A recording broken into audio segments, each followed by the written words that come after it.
Carolyn Doobie here. What's the play for today? Well, today it has to do with organization and a mess that I've got. You see, I've got a bunch of art supplies here, and granted, they're wonderful, but they're all sort of hodgepodgey in here, and I can't find what I need easily, so it makes it harder to use them.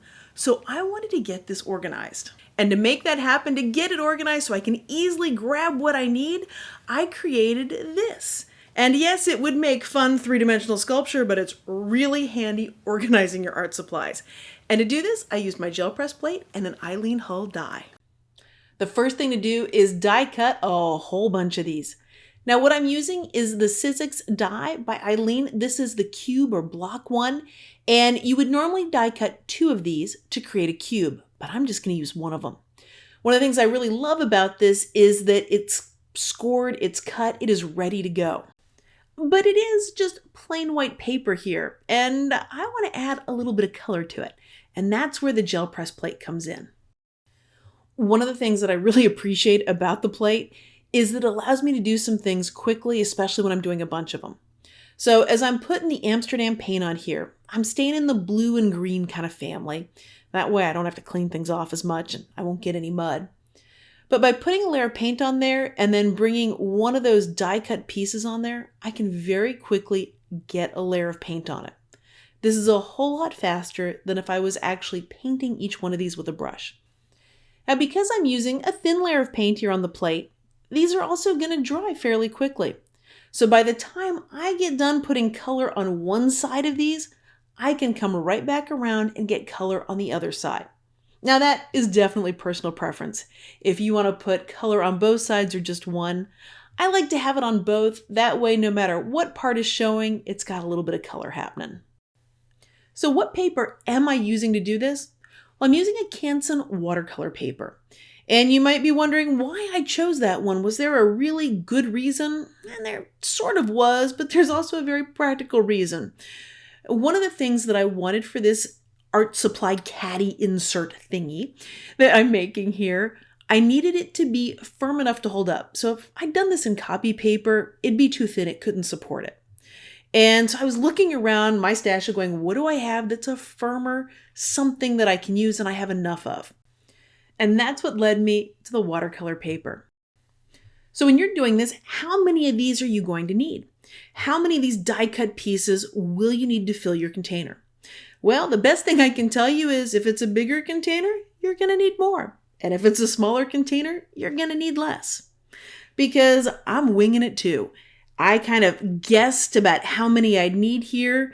And if I've got too many, I'll have some extras that'll hang around the studio and get used in something else. And if I don't have enough, I'll just simply die cut a few more to make up for any that I need. For those of you with the engineering gene, you absolutely can measure the area inside your container and then figure out how many of these you're going to need based on the size of each side of the triangles that we're going to be gluing together.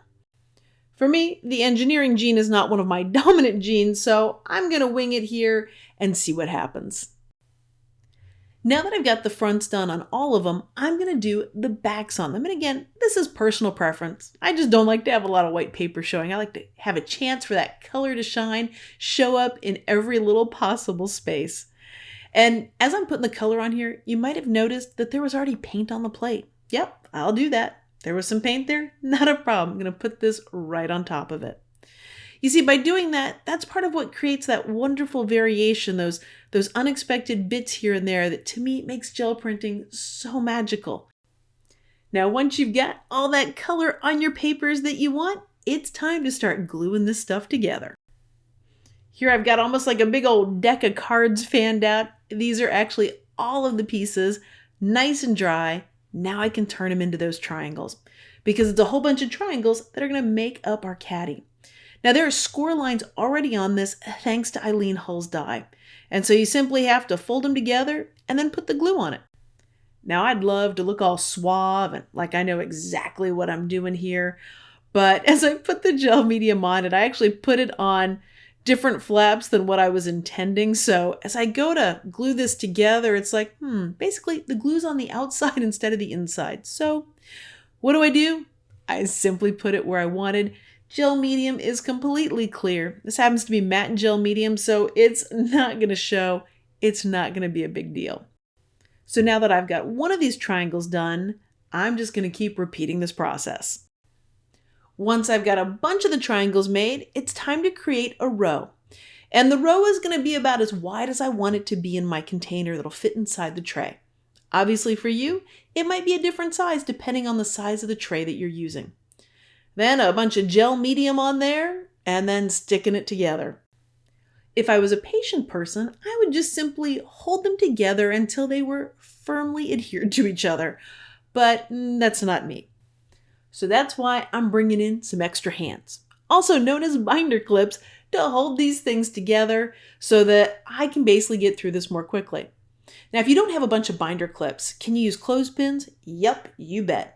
Paper clips work too. Whatever you've got that can hold these things together, you absolutely can use. And by the way, if you're not sure how long to make your row, when you've got the binder clips on it, stick it in your container and see how it fits in there. If you like it, then stop there.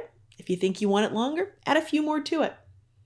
And once I've got this to the length that I want it to be, I'm going to flip it over and put binder clips on this side as well to make sure that they are well stuck together while that gel medium is drying. So now that one row is just about finished, it's time to go and build the rest of them and let them dry. And then it'll be time to put them inside the tray and start organizing those art supplies. So here are the rows nice and dry and the tray that I'm going to organize them in. And as I'm placing them in here, I'm moving them around to see where they'll fit. I happen to have glued those two rows together already, and I've wedged in the 4 of them here. And this is not filling the entire tray. That's actually on purpose. I left some areas without some of these organizers in it. Now, even though this is a pretty snug fit and I could leave it the way it is, I'm going to add a little bit of gel medium just to be sure that it all stays together. It'll also add a little more stability to it because this is, after all, just watercolor paper that I'm using here. Once I put this row back in, there's a fair amount of pressure just because I've kind of wedged it in here, but I am going to make sure that it's got great contact while drying by bringing in those binder clips again, sticking them on there to hold them in place while it dries.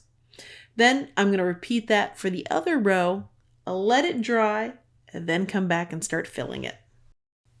When I put the supplies in this, I line things up the way they used to line up kids in elementary school.